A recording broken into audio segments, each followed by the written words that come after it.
In today's video, we're talking about natural ways to lower the blood pressure by empowering Black women aged 30 to 55. If that's you, stay tuned. Hi there, and welcome back to Better Health, Better You, a solo cast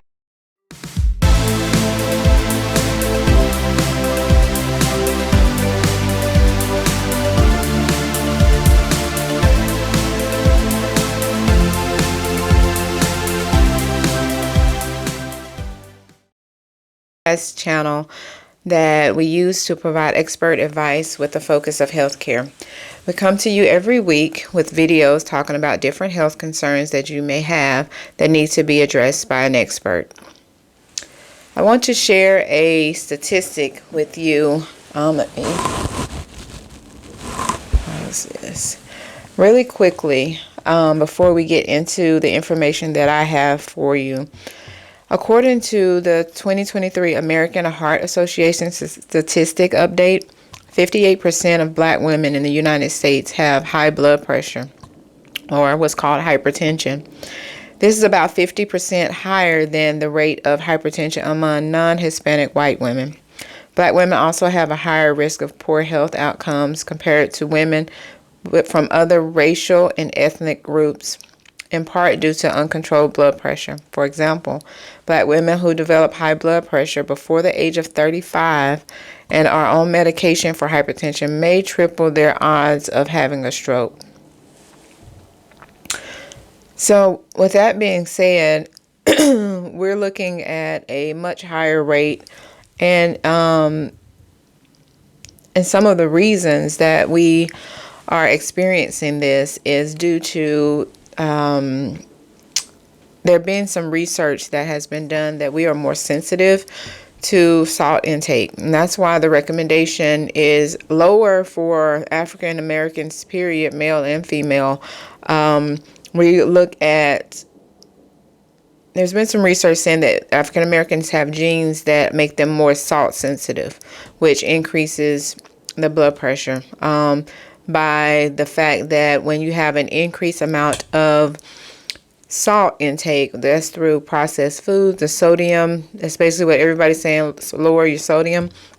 When you have that an increased amount in your bloodstream, you also have a higher amount of water that follows the salt. So when you think about a blood vessel being like a tube, and there being salt and water in a narrow tube, added water more than what needs to be there because the body is naturally trying to dilute the increased amount of sodium from the processed foods, takeout, all the things that we take into our body. Now, you are supposed to have some sodium, but there is a guideline of how much sodium you're supposed to have in your diet.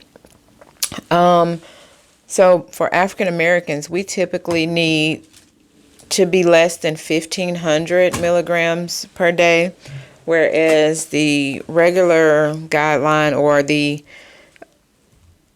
outlier guidelines for other races is about 2,300 milligrams per day. Our diet, so the Southern diet that a lot of us are accustomed to has a much higher amount of sodium in it. When, you have the fats, the fried foods, red meats, all of those things, sodas, sugars, all that stuff adds into higher amounts of salt intake. And then obesity is more prevalent. Now, I know that a lot of times we look at in African American society as a whole, not just in the United States, we tend to look at Black women as being something called thick, right?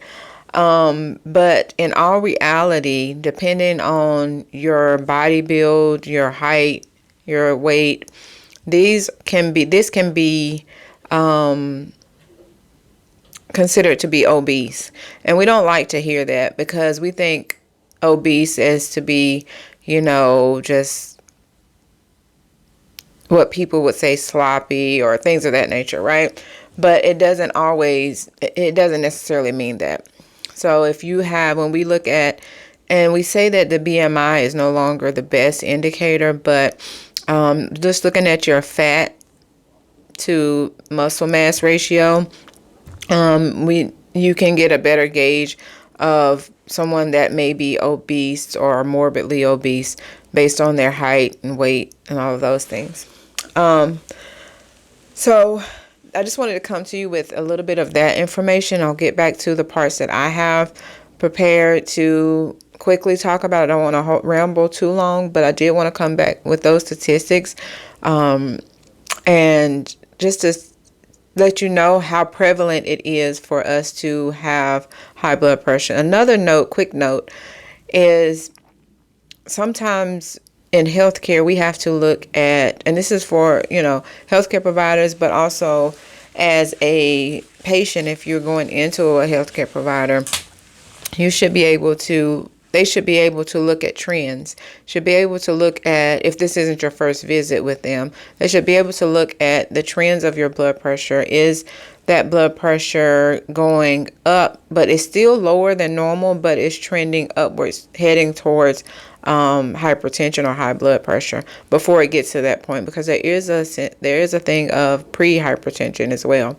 So we have to look out for those things so we don't get into those numbers that are harder to control, where we can do things ahead of time. Are you looking for a primary care provider? Well, look no further. At ARS Medical Primary Care, we understand the importance of having a trusted healthcare partner. That's why we take the time to listen to your concerns as we work together to make a tailored plan to meet your individual needs. Your health journey is unique, and we are here to support you every step of the way, from checkups to managing chronic conditions. We offer comprehensive primary care services for all ages, ensuring that your entire family receive the highest quality care. Preventative care is essential. We are here to help you stay healthy with regular screening labs, vaccines, and health education. At ARS Medical Primary Care, we believe in building lasting relationships with our patients based on trust and respect. Join our community of cared for patients. Visit our website at www.arsmedicalpllc.com or call us today at 704-595-3742 to schedule an appointment. ARS Medical Primary Care, where we assist you in better health for a better you. Time to correct the issues. Okay, so let's get back to this. Okay, so we're diving into natural ways to lower the blood pressure. And I know that I am a healthcare provider in Western medicine, so I do believe in both sides. I believe in using medication until we get to the point that we don't need them. So we do, at ARS Medical Primary Care, we do believe in doing both simultaneously until we no longer need the medications, and we can taper those off until we can get off of them. So if you don't need them, that's the best thing to do. So with trying to lower the blood pressure naturally, whether you're aiming for better heart health, to give you more energy, or simply just to feel your best, I'll be sharing some practical tips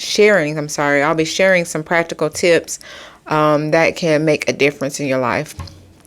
Okay, so just to clean up the channel a little bit, before we dive in, make sure that you hit the subscribe button, click the notification bell so you'll never miss a video. We provide these type of videos every week, just giving you information and a way to reach out to us if you would like to work with us to help in whatever condition you are currently dealing with and trying to manage. So some common desires that may lead you to want to lower the blood pressure, right? You could have a desire for just a healthier lifestyle, the desire for longevity. We want to live long and healthy lives, right? All of us, to help see our children and grandchildren thrive. And we do this by, and when we're talking about blood pressure, reducing the blood pressure naturally is a powerful step toward being here to see those generations. We also may have a desire to be free from medication use. And like I spoke on before, being able to use the medication. Medication isn't bad, right? It's not bad, but it's not made for a long-term use. So being able to use a medication in the short term while we work on diet, exercise, stress reduction, all of those things until we no longer need those medications. And we do this by monitoring how you're doing along the way, by checking the blood pressure, making sure it's not going up, making sure the numbers are going down, you're not having symptoms and things of that nature. And then we can create a plan to get you down off of those medications. So don't be afraid if you're a provider or if the providers here at ARS Medical say that you need the medications. Use the medications. They do have a purpose. They do have evidence backing the use of these medications. So some of the natural ways, some of the things that you can do yourself to help lower the blood pressure is through diet and or nutrition. So you can start by making small changes like adding more leafy greens, berries, or whole grains. You want to cut back on the processed foods, so the takeouts, the McDonald's, Burger King, all of those things, even the packaged things in the grocery stores. You want to cut back on those as much as possible, which will help lower the sodium in your daily intake. And like I said before, we as African Americans, we need to be less than 1,500 milligrams per day, which is less than a tablespoon, I believe, per day, which is, we have to be specific and kind of watch out for that stuff.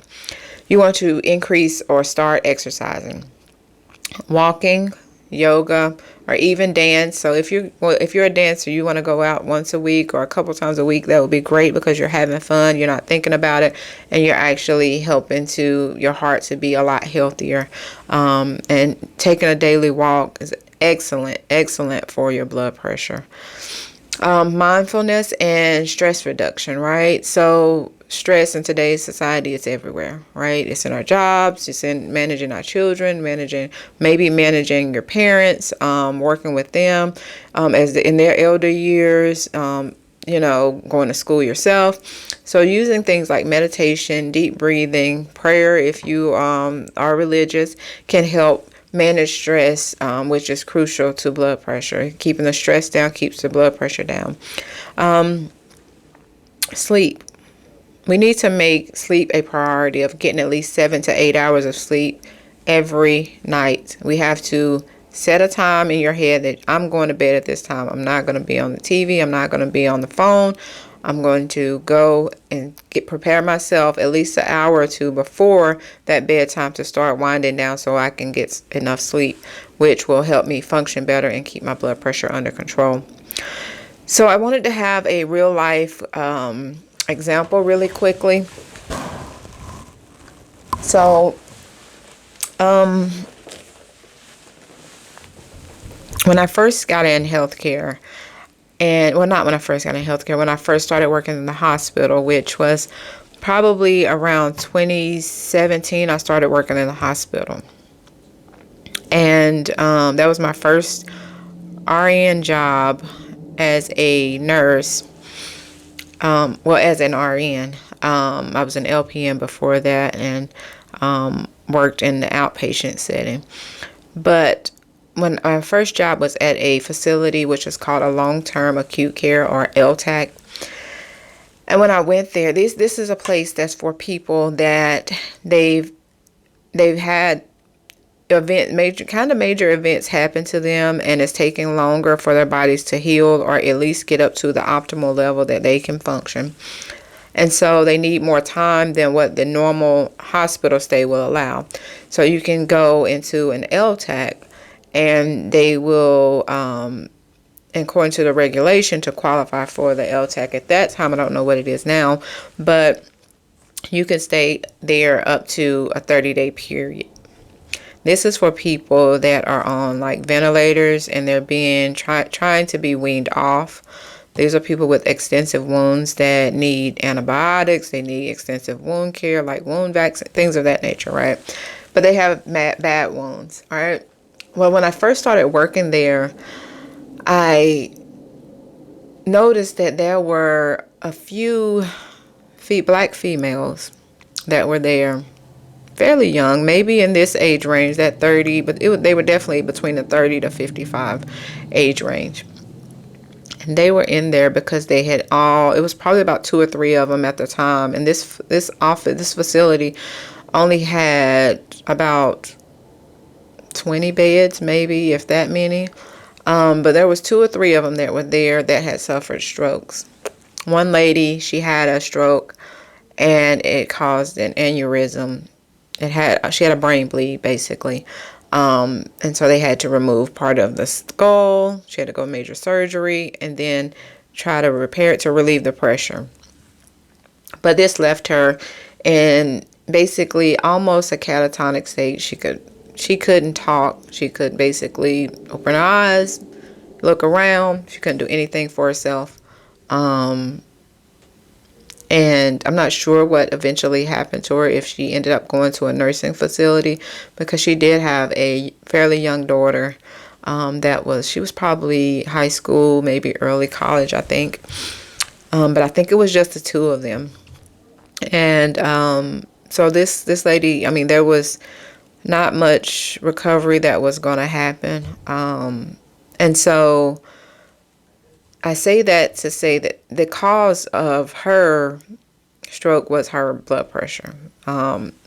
It remained high probably for an extended amount of periods until the blood vessel that the fluid runs through ruptured, and it caused a major bleed and caused damage to her brain, which which she had a stroke, which left her basically pretty much paralyzed. She wasn't able to use any of her extremities. There was another lady that had similar experience. She had a husband. She was fairly young. I don't think she had kids yet. And her husband said she was in the room brushing her hair, and he just heard something hard hit the floor. And she basically passed out. Her blood pressure was so high, she passed out. She had a stroke. I'm sorry, make sure there's nobody out here for me. So she basically passed out. She had a stroke, passed out, and that left her in a state that she couldn't really communicate. She was frustrated because she couldn't communicate, because at that point, it left her with the ability to think, but she couldn't express what she was thinking. And it was all related to her having high blood pressure that was uncontrolled. And the husband stated that she was recommended by a healthcare provider to take blood pressure medicine that she did not take. And it led to her having a stroke. And she basically will not be able to walk or fully communicate at that point. I'm not sure if she remained that way or how much function she got back, but she was there for about 30 days and kind of remained in the same state where everybody had to take care of her. She couldn't go to the bathroom on her own. She couldn't do anything. And she was frustrated because she couldn't do it. Because in her mind, she could do it, but physically, she couldn't do it. She couldn't get up. She couldn't go to the bathroom. She needed us for everything. And she was young. She was fairly young. And I say that not to scare you, but to make you aware of what can happen, what's possible with these diseases. That's why at ARS Medical Primary Care, we are in the fight with you to help control and hopefully reverse a diagnosis of high blood pressure or hypertension, because it doesn't have to be that way. I think what happens a lot of times is a lot of misinformation, and that was when I experienced that with those ladies. That was in 2014. So the information that's out here now wasn't even close to what it was then. And so you look at, a lot of times we say, oh, well, I want to be able to take herbs. I want to be able to take, and that's perfectly fine. But I don't know as of yet. I'm always educating myself, but I don't know as of yet, how do you determine how much of an herb you need to take to control, unless you're under a study where they give you this amount, okay, it's not controlling, they go up, okay, it's not, but it's more of a controlled environment. That may be what is going on, while how people are using herbs too, because there is a such thing as taking too many. It's the same way it is as taking too much medication. There's such thing as taking too much herbs and things like that. So when I say natural way, my thing is the things that led you to become a person with high blood pressure is a thing that you have to go and fix. We're here as experts in managing and hopefully reverse. And I say hopefully because there is certain instances, there's other causes that aren't readily reversible, but we can decrease or slow the progression by making some changes. And so that will be called for you to do more of an individual consultation with me, and we can work through what's going on with you specifically. These are more so generalized information that we provide. And once you contact me to having either a telehealth or in-person visit, then we can kind of tailor more what's going on with you as an individual and what things we can put in place, and then monitor how they're helping. But I just want to say that it doesn't have to be this way. We have choices. We don't have to believe that the myth of, oh, I have high blood pressure because my family, that's a family thing. No, it's not. It's not. Unless you have a disorder that is genetically tied to your family that then causes high blood pressure, that's something totally different. But to just have normal blood pressure and then now you have high blood pressure, that comes from our choices. And so those are things that we can change. And I'm willing and able to work with you to help make those changes. That's what I'm here for. That's what ARS Medical, that's what we stand by. We don't solely focus on high blood pressure, but that is one of our main focus. We are a primary care clinic, but we do have a few things that we specifically tailor programs around that we are coming out with to help people better manage and prevent these outcomes, like I stated before with the young ladies that were in the LTAC. So yeah, I'm not going to ramble anymore because I can stay on here all day talking about high blood pressure. But make sure that you like and subscribe. Continue with these videos that we will be coming out with. And use the tools. Contact us for a personalized consultation and appointments. We would love to work with you. And so let's get back into this.